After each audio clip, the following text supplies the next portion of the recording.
Bonjour. Merci de votre accueil. Je suis très fier d'être là avec un film à vous montrer, pas aujourd'hui, mais le 7 septembre.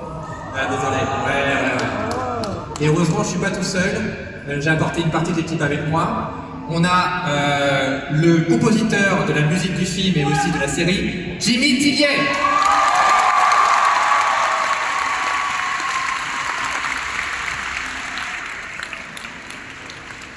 On a aussi, pareil, la costumière du film et aussi de la série, Cécile Auclair, alias CK.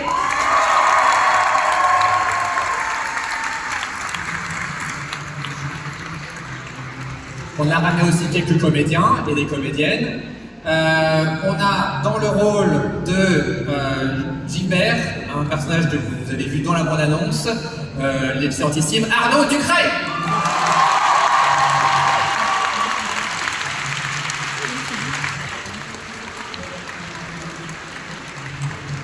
Et dans le rôle de sa fille, qui s'appelle Alice, c'est ça? Ouais, bon. Ça fait longtemps que j'ai pas vu le film en même temps. Nous avons Enya Barou.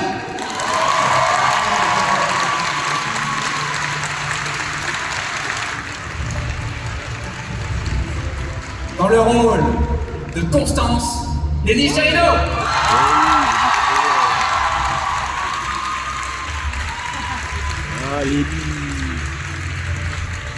Un nouveau personnage qui apparaît dans le film, dans le rôle de Victor, Vincent Tirel.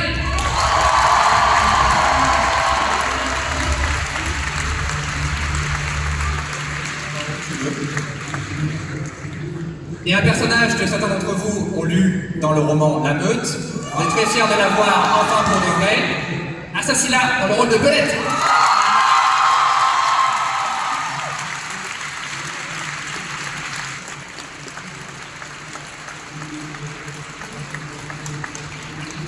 C'est tout? Non, c'est pas tout. On a aussi quelqu'un dont je suis très fier, dans le rôle de Raph, Raphaël Descraques. Ah oui, ton frérot.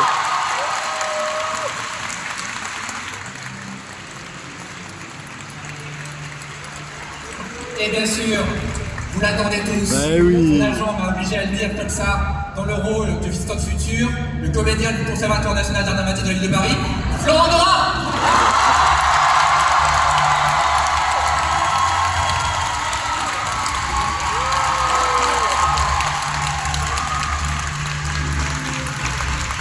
On peut s'asseoir.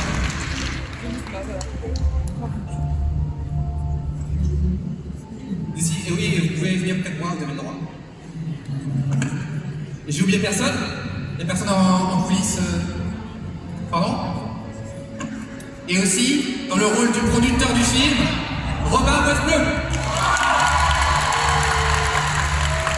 C'est pas un rôle, c'est un travail au jour le jour. Et ben, tu sais quoi, on va commencer par toi, Robin. Donc, parce que la question qu'on pose souvent, c'est comment on fait pour faire un film Histoire du futur? Et à chaque fois, je dis, on va demander à Robin, il est producteur. Bonsoir, enfin bonjour. Comment on fait un film Visiteur du futur? En fait, en s'entourant d'une super équipe comme ça, en fait, Voilà. tout simplement.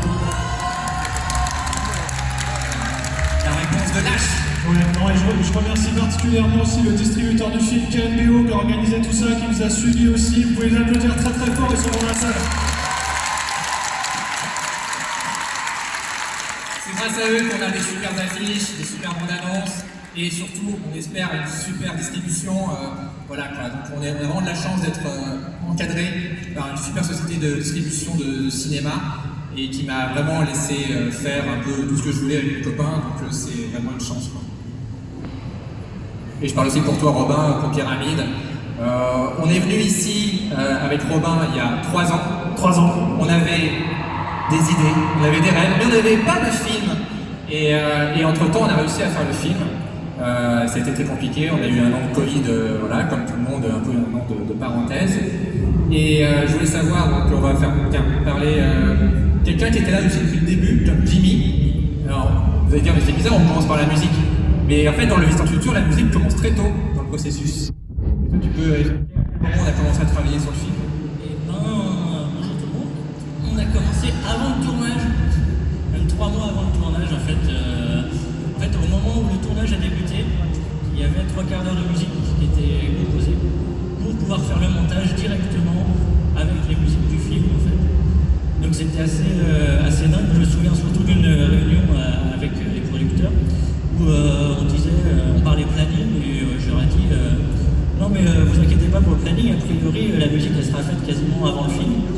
Et là, ils me regardaient bizarrement, ça avait pas l'air d'être un truc très commun.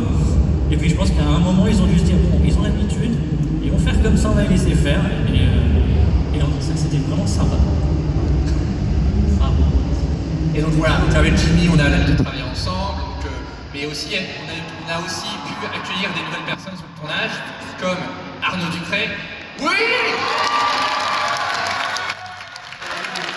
École dramatique. Et avec Arnaud, on s'est rencontrés il y a peut-être 3 ans. Donc voilà. Et est-ce que tu peux expliquer un peu comment ça s'est fait au début, quand tu as lu le scénario, quand tu l'as reçu est-ce que tu as eu peur au début ou pas Non, je connaissais pas. Alors moi, je ne connaissais pas les origines de ce projet. Donc mon agent, qui fait très bien son travail, m'a expliqué ce que c'était, quel succès ça avait. Et en fait, après, je lis l'histoire et j'aime l'histoire. Et donc, et c'est vrai que François m'a approché en me disant, j'aimerais que ce soit toi dans le rôle de Gilbert. Et j'ai fait une comédie musicale qui s'appelait Spamalot de Monty Python. Et il avait vu la comédie musicale. Donc il me parlait de manga, de films d'action, de comédie musicale. Je me suis dit, ok, ce mec, il a une culture de dingue. À mon avis, il doit vraiment pas être mauvais. Et donc voilà, j'ai lu l'histoire et j'ai aimé. Et j'ai tourné un film avec Carlito et McFly, First Club. Ils ont fait une apparition dedans. Et ils m'ont remis une couche pendant qu'on tournait. Ils m'ont dit, François, il est extraordinaire, il faut que tu fasses ce film. Je pensais le faire, mais j'avais un emploi du temps qui était compliqué. Mais ils ont remis une couche. Et j'ai dit, bon, je fonce. Et je n'ai absolument pas regretté, et encore moins, pendant le tournage, et encore moins en ayant vu le film. D'ailleurs, en parlant de Clyde et McFly, c'est vrai que ce qui s'est passé derrière ton dos, tu n'étais pas au courant, mais le jour, en fait, c'était un hasard de fou. Le jour où on a annoncé qu'on faisait le film, j'ai mis un tweet en disant on travaille sur un film. On avait déjà envoyé le scénario à Arnaud et à son agent, mais on ne savait pas s'ils allaient le lire ou pas. Et Carlito et McFly étaient en train de manger avec Arnaud. Ils ont interprété, ils font mec, on a vu t'aller faire un film. Et là, il y a Arnaud Ducret devant nous qui dit qu'il a reçu un film qui s'appelle Extra Futur. Est-ce que c'est un mytho ou pas? Et on fait non, c'est ça. Ah, mais tu veux qu'on le motive? Et je suis mais grave, les gars, s'il vous plaît. Et en fait, Carlito et McFly ont grave motivé Arnaud pour s'intéresser plus près au projet. Et je leur ai dit, les gars, je dois un truc. Et donc, c'est en partie pour ça que je leur ai donné 2 rôles dans le film. C'est parce que grâce à eux, on a eu Arnaud. Et grâce à Arnaud, on a pu faire le film. Donc, j'attends toujours les 2 millions d'euros de cachet. Oui, mais ils arrivent. Mais il y a eu. Et on a aussi une nouvelle, donc Enya Barraud.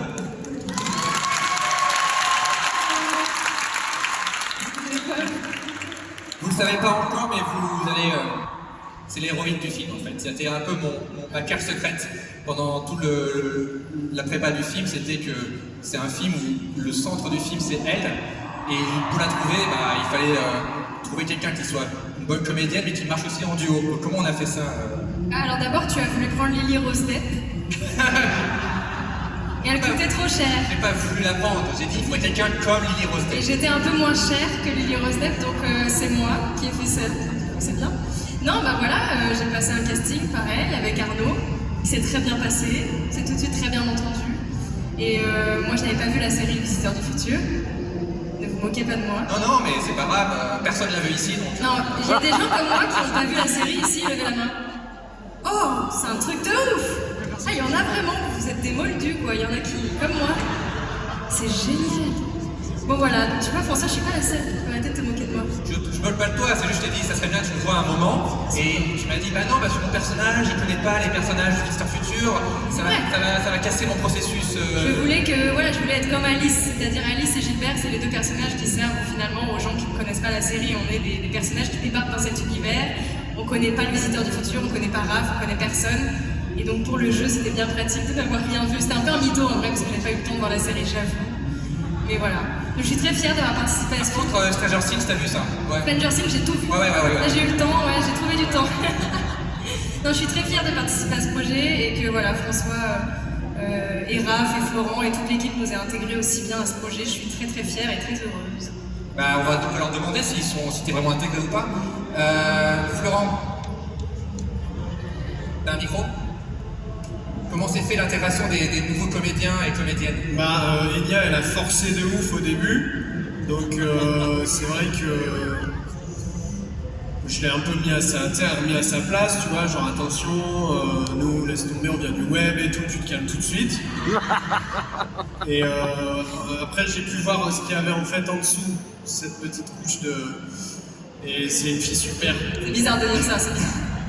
Je m'attendais pas à ce qu'on me pose la question. Je voulais dire des choses beaucoup plus sincères et émotionnelles. Non, Elia, elle était géniale. Arnaud, c'était génial. En fait,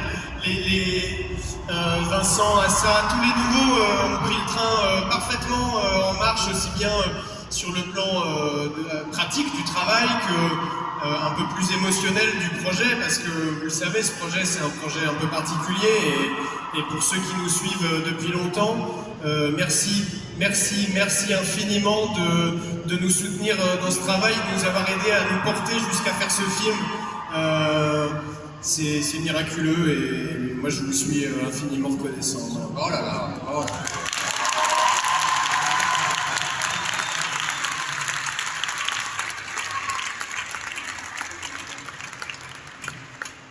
Et donc, un des personnages aussi, il y avait même des cosplays du personnage avant même que le personnage existe en vrai. C'est le personnage de Belette. Bonjour. C'est rare d'avoir un personnage qui a déjà un fan club avant même qu'elle soit... C'est fou, vraiment, je suis vraiment pas prête. Je m'y attendais vraiment pas. Et toi au moins, tu as lu le roman. Oui, carrément. J'ai lu La Meute, vraiment, et j'ai kiffé. Enfin, dès que François et Robin m'ont parlé du projet, Robin m'a donné le livre, je l'ai lu et j'ai vraiment kiffé le personnage de Belette. J'ai découvert le terrier, les visiteurs, etc. Et j'avais trop envie de jouer trop. Je me suis dit, Belette, elle est trop fraîche, elle est trop badass. Des tresses violettes, son costume et tout. Et franchement, ça m'a trop équipé. C'est un honneur d'avoir donné ici à ça. J'espère que je suis vraiment fière et voilà. On est trop fiers.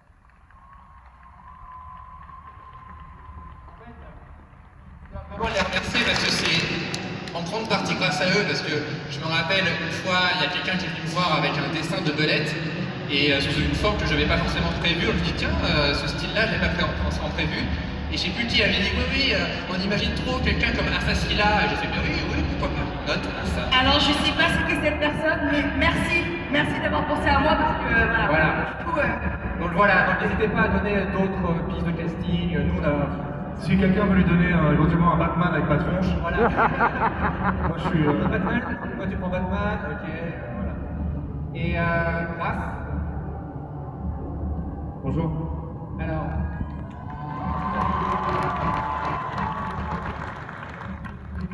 Est-ce que toi tu étais, stressé ou pas de faire ce film, ou est-ce que tu te dis bon on est entre famille, ça va bien se passer Un peu des deux, mais c'est vrai que j'ai mis beaucoup de temps à réaliser qu'on le faisait vraiment, mais même jusqu'à assez tard sur le tournage, vu que le film a vécu des petites tribulations, tout ça.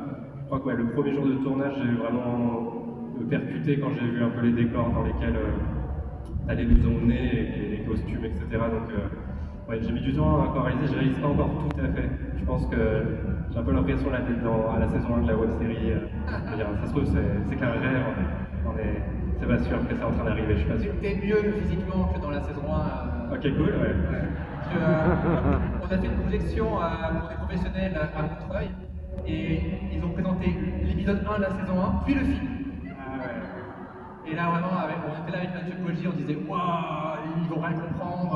On a dû s'excuser, parce qu'en fait après on a dû parler après la série, après l'épisode 1, pour leur dire alors le film ça n'a rien à voir, les acteurs sont plus beaux, plus stylés, d'aller voir et tout machin. Donc tu as eu un vrai level up et en même temps t'as pas trop. Enfin, je trouve qu'on a bien vieilli, ça va globalement. Glow up. Glow up, voilà. Et on a quelqu'un aussi qui a fait aussi un level up, un glow up dans son personnage, qui apparaît dans la saison 2 comme étant une boulangère, et on se dit elle va être hyper importante, et après on la voit plus jamais. Et là dans le film, c'est tout simplement la méchante du film, c'est Lady Cherino. bonjour. Donc Lenny, toi qui as vécu l'aventure vraiment pratiquement de A à Z, quel effet ça t'a fait d'être dans le film un peu plus que dans la série? Alors je vais certainement dire des choses qui ont déjà été dites, mais effectivement pour les acteurs et l'actrice de la série, c'est vraiment un rêve de faire ce film, et un rêve qui se réalise.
sur Internet, à la télé, même au cinéma, mais c'est la première fois qu'il vient dans l'univers des sciences-futures, c'est Vincent Tirel.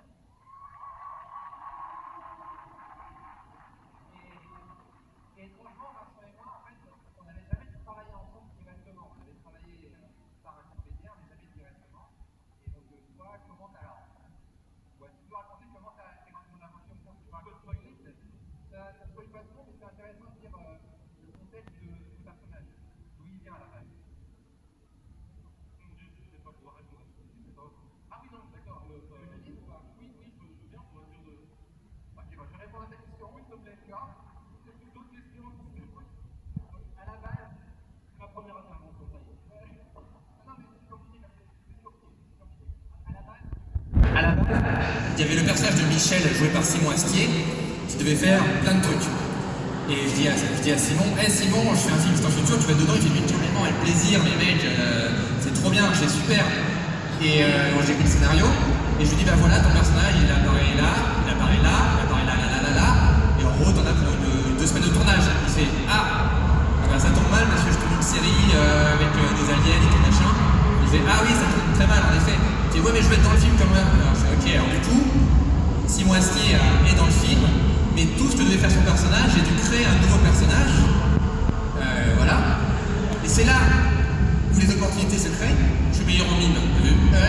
Et c'est là où j'appelle Vincent et je lui explique, honnêtement, je dis Vincent, à la base on avait Simon Astier, il ne peut pas faire le film, on doit créer un personnage un peu sur mesure pour toi, mais qui fait globalement ce qu'on a dû faire le personnage de Simon, mais il faudra que tu le fasses en mieux. C'est pas très sûr, je me suis dit, vrai. Non, je rêvais déjà de jouer dans le Visiteur, j'étais attiré par ça. J'ai tout de suite dit oui en tout cas, j'étais au téléphone, je me souviens dans un lavomatique, il y avait du vent, je me suis mis à l'abri du vent, j'ai fait quoi François, qu'est-ce qui se passe? Tu fais un film? Yes! Bon courage, bis! Et il m'a dit tu vas être dedans, je fais oui! Après j'ai dit je veux bien lire le scénario quand même. On m'entend? Je suis un vieux, la vache. Et j'ai dit oui, après j'ai lu quand même le scénario. J'ai dit oui, s'il te plaît, par pitié, comment je fais, ce qu'il faut que je fasse? Voilà, là ça c'est super. Depuis la saison 4, j'en rêvais finalement, mais sans jamais avoir demandé. J'avais pas dit à François, si un jour tu cherches des comédiens, je fais, ce serait bien qu'il pense à moi. Vraiment, si vous cherchez un manager, pas moi. Mais ce qui est formidable, c'est que dans le film, ton personnage finalement, on ne peut pas imaginer quelqu'un d'autre au final que toi. Eh ben, je ne sais pas quoi dire. Non, merci. Je suis très content d'avoir joué ce perso. Victor. Vous découvrirez vous-même, qu'est-ce qu'on peut dire est-ce que tu le considères comme un peu bête? Oui, possible. Je le considère comme étant un voleur de scène. Ouais, mais non. Quand ton personnage est là, malheureusement, on ne voit que lui, quoi. Parce qu'il y a des explosions. J'ai envie de spoiler, mais d'une vitesse. Ok, stop. Non, je rigole, c'est impossible, c'est impossible. Et en parlant d'agent de la brigade temporelle, parce que tu fais rôle d'un agent, tu peux dire tu fais rôle d'un agent de la brigade temporelle. Exactement, brigade temporelle. Et quel était le principal outil du personnage? Je connaissais la série, je l'ai rebouffé, toi.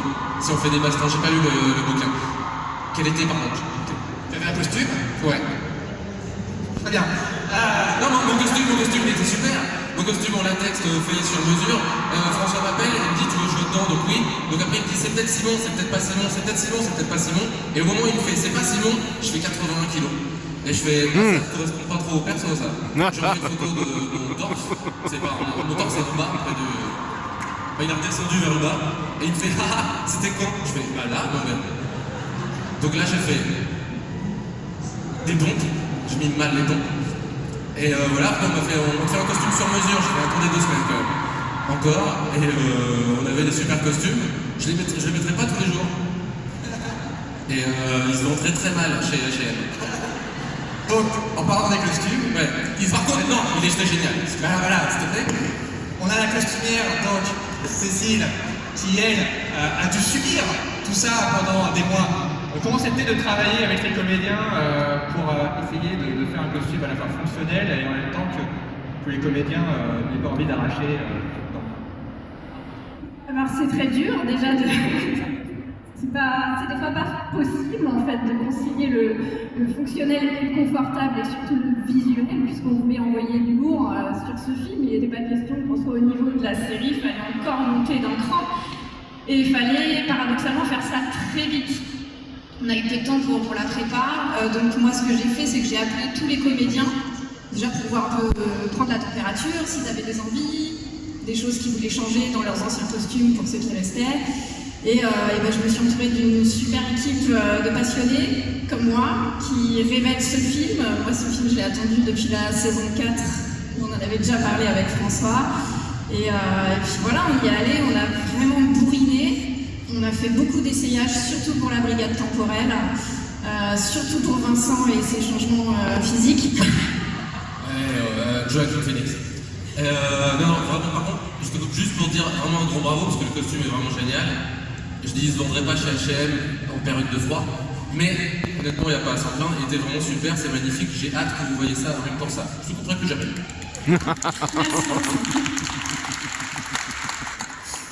Et est-ce qu'il y a eu une différence entre travailler avec des acteurs de cinéma comme Arnaud Ducré et travailler avec Vincent Tirel? Des ploucs. Alors, figure-toi que je m'attendais à une différence, je m'étais préparée psychologiquement à ce qu'il y ait vraiment une césure entre le milieu du web et celui du cinéma, surtout sur la partie casting. Et c'est quelque chose que je n'ai pas du tout ressenti. En fait, aux essayages, tout le monde était traité pareil, personne n'a fait sa star plus que d'autres, ça s'est fait très naturellement, de façon très fluide et très agréable, et vraiment merci le casting, merci l'équipe, parce que c'était que du bonheur. Vraiment, je les remercie aussi vraiment, parce que sur un film comme celui-là, il y a beaucoup de challenges techniques, le fait d'être serein au niveau humain, au niveau artistique, sur les comédiens, mais c'est incroyable, parce que c'est pas facile, c'est à la fois très kiffant de jouer dans un tour de science-fiction, mais ça demande beaucoup de technique. Est-ce que pour vous, Arnaud et Enya, qui avez fait des tournages, on va dire, de comédie, tout ça, un peu plus, on va dire, populaire, traditionnel, est-ce que vous avez, on va dire, appréhendé certains trucs, genre les zombies, tout ça? Non, le truc que j'appréhendais, c'est que vous étiez quand même une bande de potes. Et je me suis dit, j'espère que ça va aller, qu'on va arriver à, malgré tout, tu vois, que justement ils disent pas, l'autre, cinéma, tout ça, voilà. En fait, pas du tout, tout le monde nous a acceptés aussi, enfin, on était là pour faire la même chose, un film, bien. Et non, il n'y a pas eu de différence. En plus, je crois qu'on va d'ailleurs pouvoir le dire, François est un très bon réalisateur. Pourquoi? Parce qu'il dirige très bien les acteurs, et il a un sens de la mise en scène, un sens du plan, et un sens en plus du FX, ce qui est quand même une chance. On est un réalisateur comme ça en France qui s'appelle François Descraques.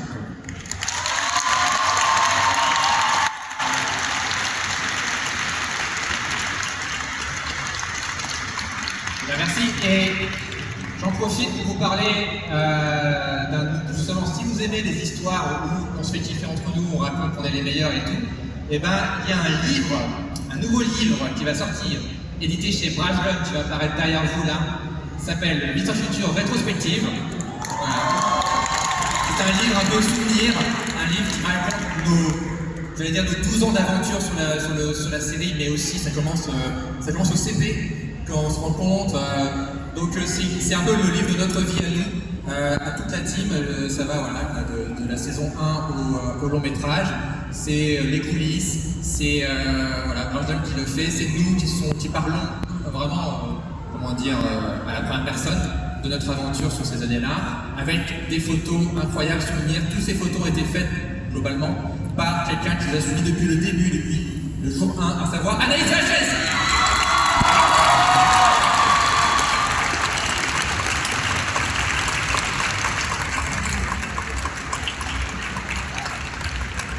Donc elle a été témoin de tout, elle a des gros doses sur nous.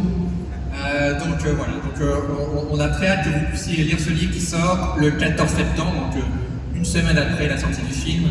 Et bien joué. Voilà. Ils sont pas cons les mecs. C'est pas con, mais ça a été surtout une mission pratiquement impossible. Et on remercie beaucoup Pierrick de Brajlon, je sais pas s'il est là, je le vois pas, mais il doit être par là, qui a travaillé mais comme un damné pour qu'on puisse sortir ce livre en temps et en heure. Il est là, il est au fond, il est venu.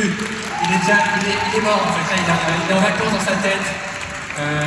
Merci mec, c'était un plaisir de repenser à tous ces souvenirs parce qu'on a dû faire les entretiens, on a dû parler tous de alors à la saison 1 on a fait ça et c'était vraiment un voyage dans le temps pour nous d'écrire ce livre, on va dire, de peaufiner. Donc on a hâte que vous puissiez la voir.